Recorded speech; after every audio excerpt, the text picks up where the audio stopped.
Good morning and a warm welcome to everyone. Esteemed guests, Doctors Messer, Michaelis, Rumpel, Forsyth, Lane, Ross, Lim, Erber and Burberry, and Brazil, the MPN Alliance Australia welcomes you. We are delighted to have you here today to participate and share in this historic MPN education program, co-hosted by MPN Advocacy and Education International and the MPN Alliance Australia. We are indebted to Anne and her team and the international and national speakers that have travelled to join us on what promises to be a special day of learning and sharing.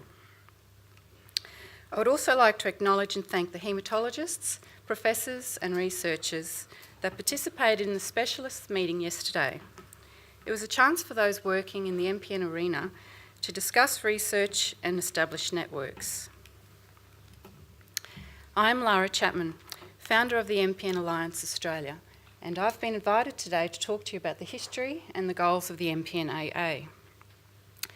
The MPN Alliance Australia and MPN Advocacy and Education International share key values of advocating for improved diagnosis and access to best treatment options, as well as increasing awareness of MPN through education.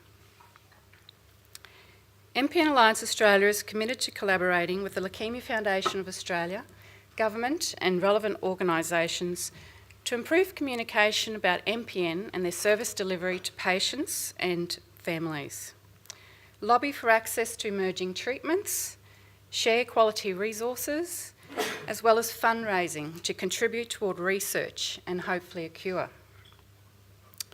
We are a small group of MPN patient volunteers, passionate about increasing awareness of MPN through highlighting the unmet needs.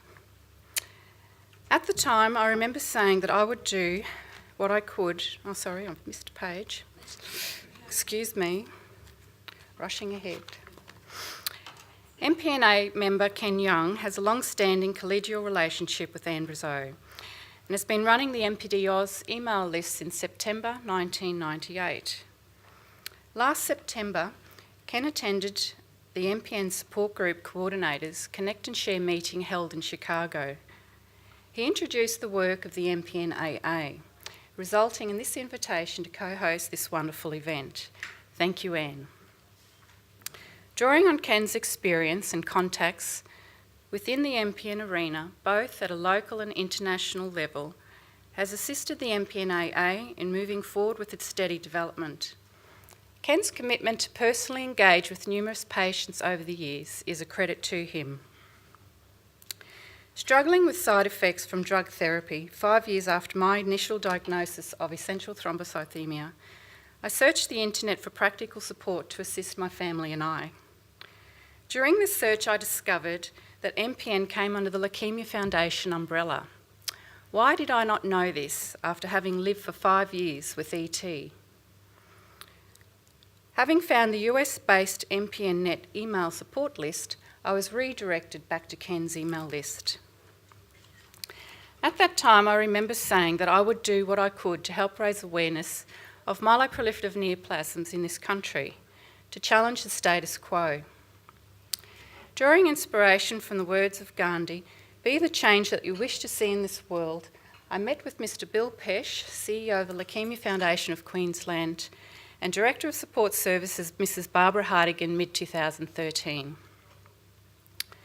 We spoke about the additional burdens that younger patients face trying to raise families and engage in the workplace. We spoke about the lack of access to Pegasus. We discussed fundraising and the possibility of establishing a dedicated fund to collect money solely to benefit patients within Australia.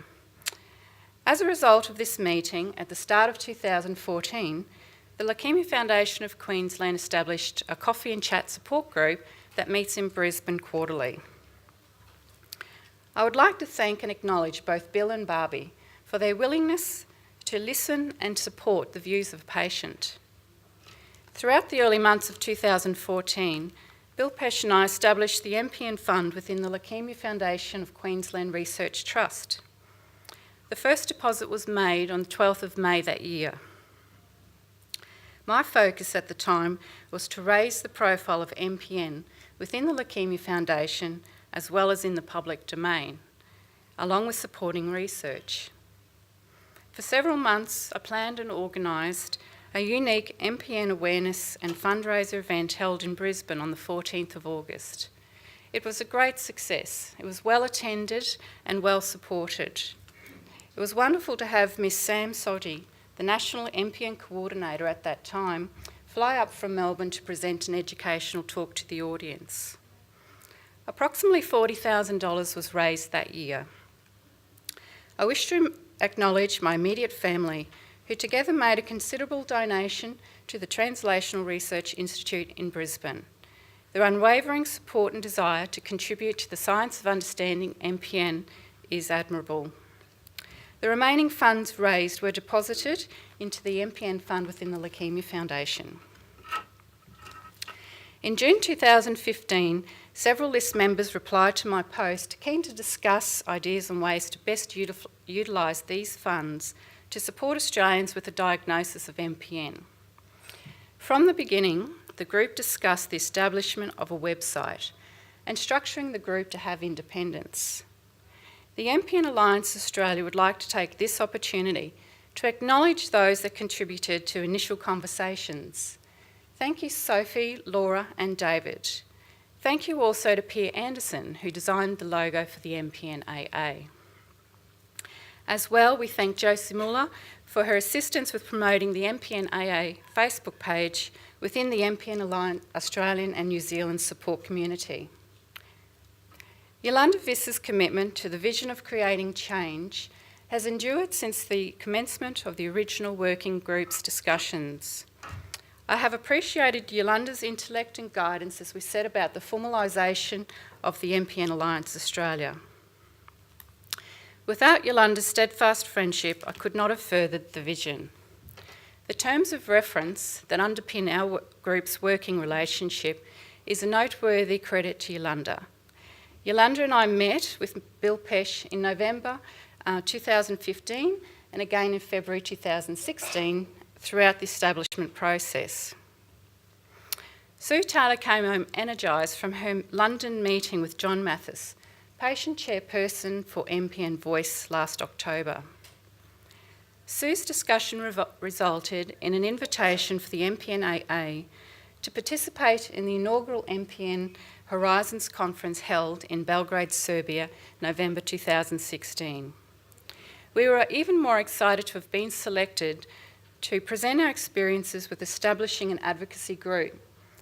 Yolanda was able to share the terms of reference and how the group selected to partner with the Leukaemia Foundation of Australia as part of best practice sharing. Sue has been a significant contributor to the direction that our group has taken through her attendance at key meetings and considered viewpoints. Most recently, Sue has undertaken the task of Australianising treatment fact sheets, kindly provided by Professor Claire Harrison and MPN Voice. These documents provide a wealth of information and will continue to be uploaded to the MPN AA website. Disease-specific fact sheets will follow. We thank Drs Forsyth, Ross and Grigg for their contributions, and a special thanks goes to Dr Forsyth for authoring the frequently asked questions sheet. Since mid-2015, the Steering Committee has focused on the establishment of a dedicated MPN website for Australia.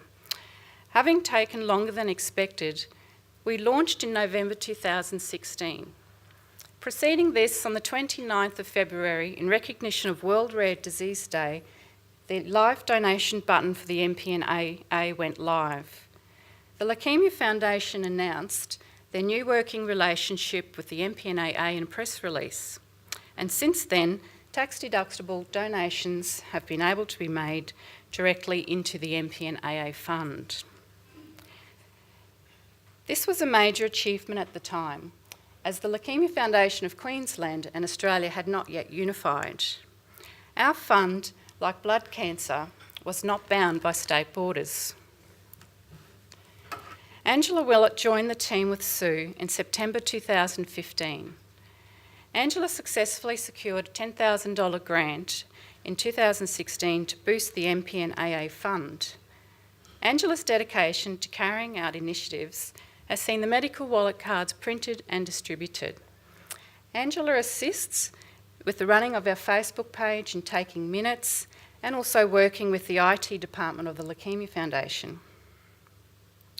Collecting patient stories to add to the website has also been a focus. We are extremely grateful to those that have shared their story, as we believe that they will not only be of great interest, but also a valuable resource for insight into living with an MPN, especially for those newly diagnosed.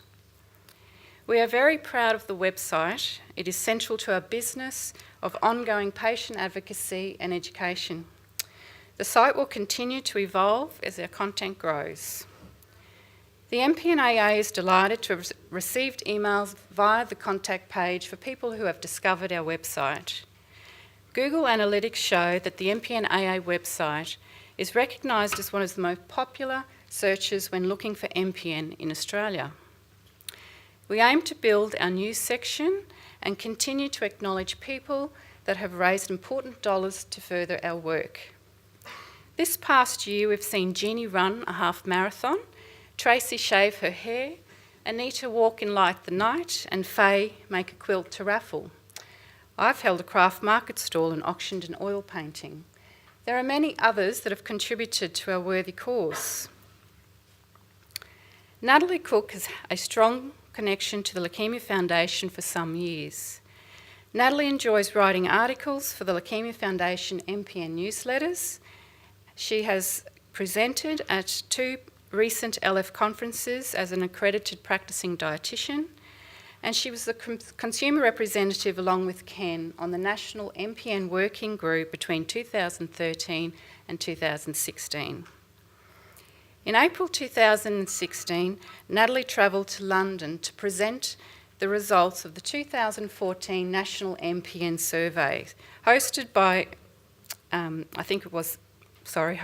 Sam Soggy at the Leukaemia Foundation. Upon participating in the August 16 MPN stakeholder meeting hosted by the Leukaemia Foundation in Brisbane, Natalie agreed to join the MPN AA in October 2016.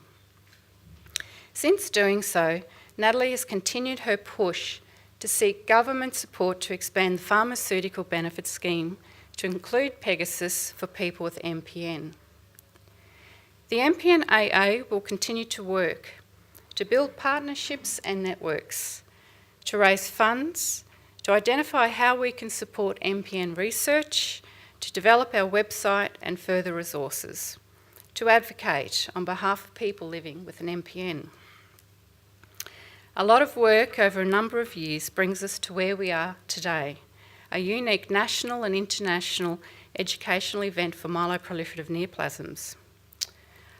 I encourage you to ask questions and to introduce yourself to others in this room. We anticipate that you will draw strength, confidence and hope from the speakers and patients here today. We are here to represent the patient voice. We would like to hear of any suggestions for future initiatives. Once again, welcome. It's a pleasure to see so many of you here today. In conclusion, I would like to thank my MPN AA colleagues for their dedication to our shared vision. Their tireless work has contributed to our successes thus far. Our team is inspired by these words from Margaret Mead. Never doubt that a small group of thoughtful, committed citizens can change the world. Indeed, it is the only thing that ever has. I encourage you to consider how you may contribute to the campaign for awareness of MPN within Australia. Thank you.